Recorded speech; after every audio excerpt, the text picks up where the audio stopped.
क्या आपने कभी ये सोचा है कि एयरप्लेन जो इतना भारी होकर भी कैसे आसानी से हवा में उड़ता है और हवा में उड़ने के बाद ये टर्न कैसे लेता होगा? ये एक मजेदार वीडियो है, पूरा जरूर देखिएगा। आज के जो मॉडर्न एयरक्राफ्ट है जिनका वजन 400 से 600 टन तक होता है और यह इतने भारी वजन को लेकर आसानी से उड़ जाते हैं, लेकिन इनके पीछे जो इनकी उड़ने की प्रोसेस होती है वह बहुत ही कॉम्प्लेक्स प्रोसेस होती है और जो पायलट होता है उसकी बहुत ही ज्यादा रेस्पॉन्सिबल जॉब होती है। सबसे पहले हम यह जानते हैं कि यह एयरप्लेन हवा में कैसे उड़ता है। एयरप्लेन को हवा में उड़ने के लिए मैनुअली 4 चीजों का सामना करना पड़ता है। नंबर 1 है थ्रस्ट, नंबर 2 है ड्रैग, नंबर 3 है वेट और नंबर 4 है लिफ्ट। सबसे पहले थ्रस्ट को समझते हैं। थ्रस्ट इंजन से क्रिएट होता है और एयरप्लेन के दोनों साइड विंग पर 2 इंजन लगे रहते हैं और यदि कोई बड़ा एयरप्लेन है तो ज्यादा इंजन भी लगे रहते हैं। एयरप्लेन का इंजन हवा को आगे से खींचता है और हवा को कंप्रेस करके पीछे की तरफ स्पीड में छोड़ देता है और बदले में हवा इंजन को आगे की तरफ फोर्स लगाती है, जिससे हमारा एयरप्लेन आगे बढ़ता है। और यही न्यूटन का 3rd लॉ ऑफ मोशन है। इंजन का काम होता है एयरप्लेन को आगे की तरफ फोर्स लगाना।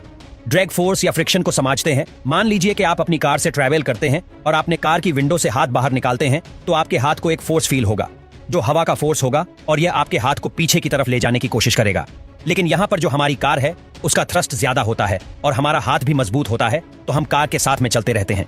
लेकिन सोचो, यदि हमारी कार की स्पीड 3-4 किलोमीटर पर आवर है तो उस कंडीशन में यदि हम कार से हाथ बाहर निकाले तो हवा का इतना ज्यादा ड्रैग फोर्स लगेगा कि हमारा हाथ टूट जाएगा और ऊपर से यदि इतनी स्पीड में कार चल रही है तो आग भी लग सकती है। क्योंकि आपने देखा होगा कि जब कोई एस्ट्रॉयड टूटता है तो जब वह हवा में स्पीड में ट्रैवल करता है तो फ्रिक्शन की वजह से उसमें आग लग जाती है और वह हमें चमकता हुआ दिखाई देता है। तो ऐसा इस एयरप्लेन में भी हो सकता है। तो एयरप्लेन का स्ट्रक्चर एरोडायनामिक्स टाइप में बनाया जाता है ताकि जो एयर का ड्रैग फोर्स है उसको कम किया जा सके और उसमें आग भी न लगे। अब बात करते हैं वेट और लिफ्ट फोर्स की। जब एयरप्लेन का लिफ्ट फोर्स उसके वेट से ज्यादा होगा तभी एयरप्लेन हवा में उड़ पाएगा। उसके लिए एयरप्लेन के जो विंग होते हैं वह जिम्मेदार होते हैं।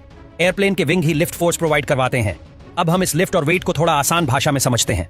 ये जो एयरप्लेन होता है इसके विंग और इसके जो पीछे की टेल होती है ये मूविंग पार्ट होते हैं। ऐसा नहीं है कि इनका स्ट्रक्चर एकदम फिक्स होता है। इन्हीं को एडजस्ट करके एयरप्लेन टेक ऑफ करता है और लैंड करता है।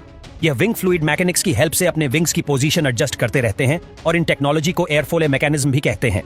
एयरफॉल मैकेनिज्म की हेल्प से ही यह एयरप्लेन हवा में उड़ता है। एयरप्लेन के पीछे की तरफ यदि देखोगे तो पीछे की तरफ इसकी टेल है, जहां पर यह जो छोटे छोटे विंग लगे हैं जिसे एलिवेटर बोलते हैं, और यह जो बीच में बना हुआ है इसको रडर बोलते हैं। एलिवेटर जो भी एयरक्राफ्ट और वर्टिकल फोर्स लगता है उसको एडजस्ट करते हैं और रडर एयरक्राफ्ट के ओरिजिनल फोर्स को मैनेज करता है। अब यह जो रडर और एलिवेटर है यह भी अपनी पोजीशन चेंज करते रहते हैं। अब यह जो एयरफॉइल मैकेनिज्म है जो इस एयरप्लेन को हवा में उड़ाता है इसको थोड़ा सा समझ लेते हैं। देखिए, जब एक एयरफॉइल हवा में उड़ता है तो वह लिफ्ट फोर्स प्रोवाइड करता है। इस एयरफॉइल का स्ट्रक्चर देखिए। इस एयरफॉइल के आगे और पीछे के हिस्से को स्लेट और प्लेप बोलते हैं और यह स्लेट और प्लेप अपनी पोजीशन जरूरत के हिसाब से एडजस्ट करते रहते हैं। यदि इस एयरफोर्स को आप सही से देखोगे तो सामने से जो हवा आ रही है उसको यह पीछे की तरफ से नीचे की तरफ दबा रहा है। तो जो भी हवा इस एयरफॉइल के नीचे होगी उसका प्रेशर ज्यादा होगा और जो हवा इस एयरफॉइल के ऊपर होगी उसका प्रेशर कम होगा। अब यह जो प्रेशर का डिफरेंस है ना, इसी से एयरप्लेन को ऊपर फोर्स लगता है।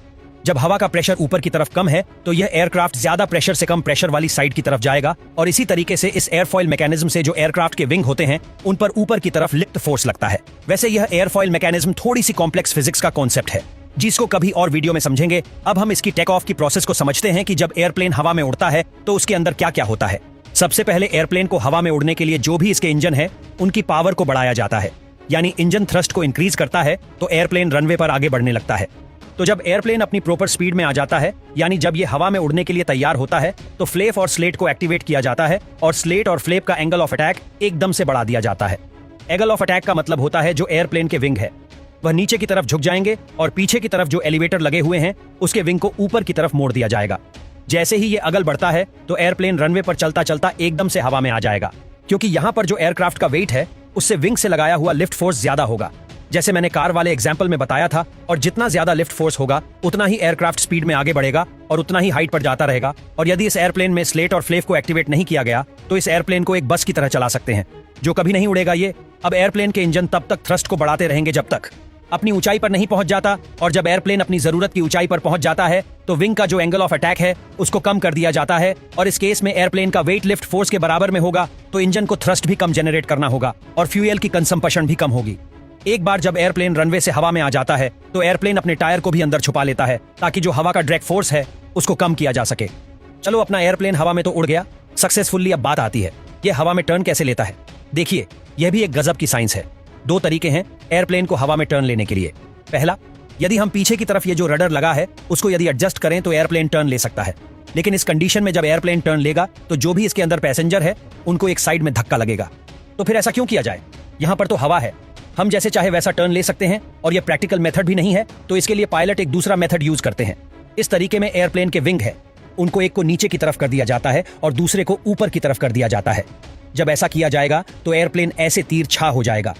अब इसमें दिक्कत यह आती है कि जब एयरप्लेन इस पोजीशन में होगा तो एयरप्लेन के एक विंग पर तो ज्यादा फोर्स लगेगा और एक विंग पर बहुत कम फोर्स लगेगा, और एयरप्लेन का जो फोर्स लगेगा वह भी वर्टिकल नहीं होगा, ऐसे थोड़ा तिरछा ही हो जाएगा। तो इसको मेंटेन करने के लिए पीछे की तरफ जो रडर है उसकी पोजीशन सेट करके जो एयरप्लेन के विंग पर प्रेशर कम ज्यादा हो रहा है उसको मैनेज कर लिया जाता है और फिर एक सक्सेसफुली टर्न ले लिया जाता है, और यह सब पायलट मेंटेन करता है। इन सबको कॉकपिट के अंदर से जो एक बहुत ही रेस्पॉन्सिबल टास्क है। अब जब इस एयरप्लेन को लैंड करवाना होता है तो इंजन के थ्रस्ट को कम कर दिया जाता है।